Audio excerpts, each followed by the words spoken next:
మన ప్రభువును రక్షకుడైన యేసుక్రీస్తు నామములో మీ అందరికీ నా వందనాలండి. లూకా సువార్త 4వ అధ్యాయము 33 నుంచి 35 వచనాలు మీరు చూసినట్లయితే, యేసయ్య ఒక సమాజ మందిరానికి వెళ్ళాడు. ఆ సమాజ మందిరంలో అపవిత్రాత్మ కలిగిన ఒక వ్యక్తి ఉంటూ ఉన్నాడు. అతడు యేసయ్య పేరు తెలుసు, యేసయ్య ఏ యొక్క స్థలమునకు చెందినవాడో తెలుసు, దేవుని యొక్క పర్పస్ ఈ లోకంలో ఏంటి అనేది తెలుసు. ఆ రీతిగా తండ్రిలో ఏమై ఉన్నాడు అనే విషయాన్ని కూడా చెప్తూ ఉన్నాడు.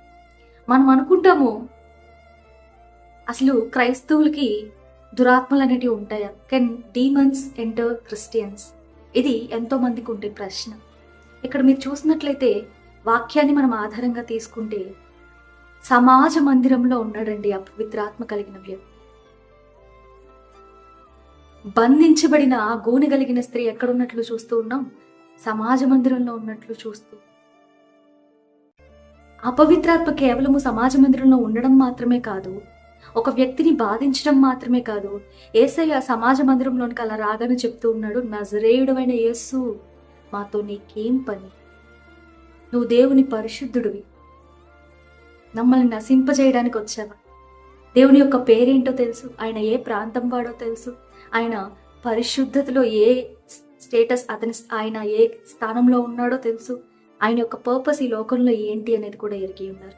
మరి నీ గురించి నా గురించి అపవిత్రాత్మలకి తెలియదంటారా? చూడండి, క్రైస్తవులకి అపవిత్రాత్మలు ఉండొచ్చా అని ప్రశ్నించే ముందు, క్రైస్తవులు అపవిత్రాత్మలకు చోటు ఇవ్వచ్చా అని ఒక మారు ఆలోచించండి. Can Christians give place to demons? Yes. ఎలా అంటారా?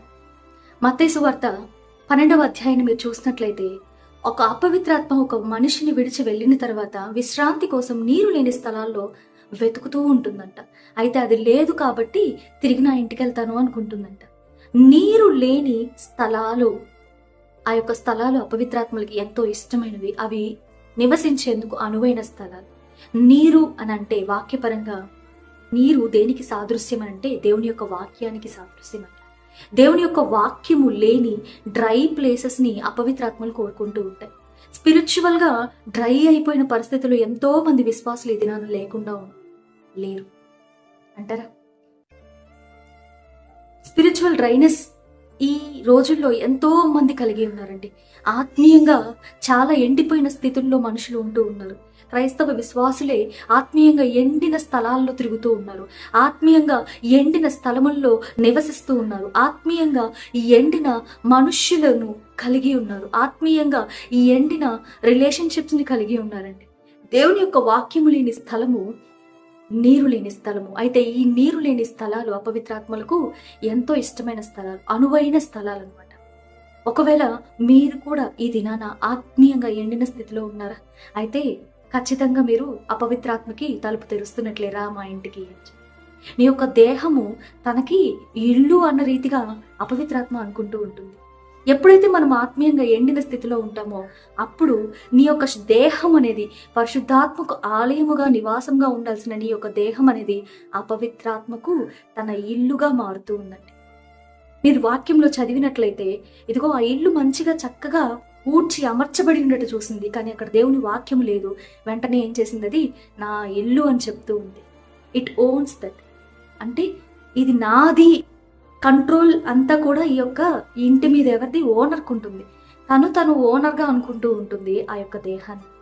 అంత మాత్రమే కాదు, ఓనర్ ఏం చేస్తాడు? పక్కన వాళ్ళని ఇన్వైట్ చేసేందుకు అధికారాన్ని కలిగి ఉంటాడు. అది చెప్తుంది, నాతో పాటు ఇక 7 తీసుకొని వస్తాను, మొత్తం కలిపి 8 కలిసి ఆ ఇంట్లో ఉండడం అనేది ఉంటుంది. మరి ఉండి ఏం చేస్తారు? గమనించండి, సేన అనే దెయ్యం పట్టిన వ్యక్తి ఎప్పుడైతే యేసుక్రీస్తుని ఎదుర్కొన్నాడో ఆయనలో ఉండే దురాత్మలు యేసయ్యని బతిమాలుకుంటున్నాయి, అయ్యా మమ్మల్ని పాతాళానికి పంపించదు, అది ఆ పందులు ఉన్నాయి కదా, ఆ మందం వేస్తూ ఉంది కదా, వాటిలోనికి వెళ్ళేందుకు ఆజ్ఞాపించు. ఎప్పుడైతే దేవుడు వెళ్ళమన్నాడో అవి ఏం చేశాయి? ఆ పందుల్లోనికి దూరినప్పుడు ప్రపాతము నుండి అవి వెళ్ళి నేరుగా సముద్రంలోకి వెళ్ళి పడిపోయి ఊపిరి తిరక్క చనిపోయాయి. దొంగ ఎప్పుడు కూడా దొంగతనానికి, హత్యకి, నాశనం చేసేందుకే వస్తాడు. అపవిత్రాత్మ ఎప్పుడు కూడా ఒక వ్యక్తిని నశింపజేసేందుకు, ఆ యొక్క ఆత్మను నరకములకు లాగేందుకు, ఆ యొక్క జీవితాన్ని నరకప్రాయం చేసేందుకే వస్తూ ఉందండి. కాబట్టి గమనించండి, 1 కొరింథీయులకు రాసిన పత్రిక 3:17లో చెప్పబడిన రీతిగా ప్రభువే ఆత్మ ఎక్కడ ఉంటుందో అక్కడ మాత్రము స్వతంత్రత, విడుదల ఉంటుంది అని వాక్యం సెలవిస్తుంది. ఎక్కడైతే దేవుని యొక్క ఆత్మ నివాసము చేస్తుందో అక్కడ విడుదల ఉంటుంది. ఎక్కడైతే దేవుని యొక్క ఆత్మ ఉంటుందో అక్కడ దేవుని వాక్యం అనేది ఉంటుంది. ఎక్కడ అయితే విడుదల ఉండకుండా దేవుని ఆత్మ లేకుండా, వాక్యము లేకుండా ఉంటుందో అక్కడ బాండేజెస్ అనేటివి ఉంటాయి, బంధకాలు అనేటివి ఉంటాయి, కట్లు అనేటివి ఉంటాయి. దేవునికి ప్రార్థన చేసుకునేందుకు ఆ బంధకాలు నీకు సహకరించవు, ఆ కట్లు నీకు సహకరించవు. ఏ రీతిగా లాజరును రేపిన తరువాత దేవుడు చెప్తూ ఉన్నాడు, యేసయ్య అతని కట్లు విప్పి పోనీయండి అని చెప్పి. మనకి ఉన్న కట్లు కొన్ని విప్పబడాలండి. విప్పబడినప్పుడు మాత్రమే మనకి విడుదల అనేది వస్తుంది. You are free in Christ. ఎప్పుడు నువ్వు ఆ యొక్క స్వాతంత్రాన్ని పొందుకోగలవో తెలుసా? దేవుని యొక్క వాక్యము, దేవుని యొక్క ఆత్మకార్యాలు నీ జీవితంలో ఉన్నప్పుడు, నీరు కలిగిన ప్రదేశాల్లో నువ్వు నాటబడినప్పుడు ఆకువాడక ఫలించే వ్యక్తిగా ఉంటావు. అయితే దేవుని యొక్క వాక్యాన్ని నిర్లక్ష్యపరుస్తూ ఉన్నావా? ఈ లోకము ఎండిన పరిస్థితి అంటే ఎడారి నేల కలిగిన పరిస్థితుల్లో నువ్వు జీవిస్తూ ఉన్నావా? దేవుని వాక్యమే లేదు, దేవుని సన్నిధే లేదు, దేవుని సన్నిధికి అసలు వెళ్ళడం లేదు, దేవునితో సహవాసాన్ని లేకుండా, దేవునితో సహవాసాన్ని కలిగిన వ్యక్తుల్ని మనం జీవితంలో ఉంచుకోకుండా లోకం వెనకాల, మెరుపుల వెనకాల, సినిమాల వెనకాల, సీరియల్స్ వెనకాల, అనవసరమైన వాటి వెనకాల తిరుగుతూ ఉంటే స్పిరిచువల్లీ డ్రై ప్లేసెస్ ఏం చేస్తాయండి? అపవిత్రాత్మల్ని అట్రాక్ట్ చేస్తాయి. ఎఫెసీయులకు రాసిన పత్రికలో చెప్పబడింది కదా, వాయుమండల సంబంధ అధిపతి ఒక వ్యక్తి ఉన్నాడు, అతడు అవిధేయతను ప్రేరేపిస్తాడంట. యేసుక్రీస్తుని ఎరుగక ముందు మనమందరము అతని యొక్క అధికారం కింద ఉన్నవారంగా రాయబడి ఉన్నది. ఇప్పుడు నువ్వు ఎవరి అధికారం కింద ఉన్నావు? అనుకోవచ్చు, నా జీవితం నా ఇష్టం, నాకు నచ్చిన రీతిగా నేను జీవిస్తూ ఉన్నాను అని. కానీ నువ్వు ఏ అలవాటును కలిగి ఉన్నావు, దానికి నువ్వు బానిసగా ఉన్నావు, అందుకే నువ్వు విడిచిపెట్టలేకపోతున్నావు. నీ జీవితం మీద నీ కంట్రోల్ లేదు, నీ జీవితం మీద ఎవరికో కంట్రోల్ ఉంది. అయితే యేసుక్రీస్తుకు నువ్వు నీ జీవితం మీద కంట్రోల్గా ఇచ్చినట్లయితే నీకున్న బంధకాలు, నీకున్న కట్లు ప్రతిదీ తెప్పబడుతుందండి.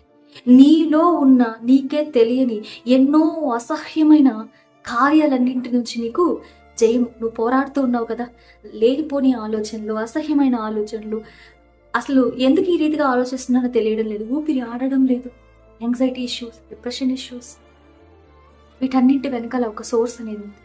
దాని నుంచి నీకు విడుదల కావాలి. అడిక్షన్స్, వీటన్నిటి దగ్గర నుంచి నీకు విడుదల కావాలి. ఈ విడుదల ఇచ్చేవాడు కేవలం యేసు మాత్రమే.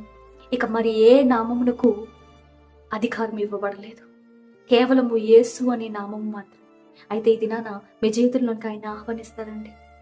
మీరు కానీ దేవుణ్ణి మీ జీవితంలోనికి ఆహ్వానిస్తే, వాక్యపు యోర్న నాటబడేందుకు ఇష్టపడితే, నీరు కలిగిన స్థలాలకి వెళ్ళాలి, అటువంటి మనుషులతో మీరు సహవాసం ప్రారంభిస్తే, దేవునితో సహవాసాన్ని కలిగి ఉంటే మీ జీవితంలో ఉన్న ప్రతి ఒక్క బంధకం నుంచి, కట్ల నుంచి దేవుడు మీకు విడుదలిస్తారు. ఇప్పటి వరకు లేదా, ఇక నుంచి ప్రయత్నించండి, పశ్చాత్తాపడండి, ప్రార్థన చేయండి, దేవుని దగ్గర పొందుకోండి. దేవుడి వాక్యాన్ని దీవించును గాక. Praise the lord.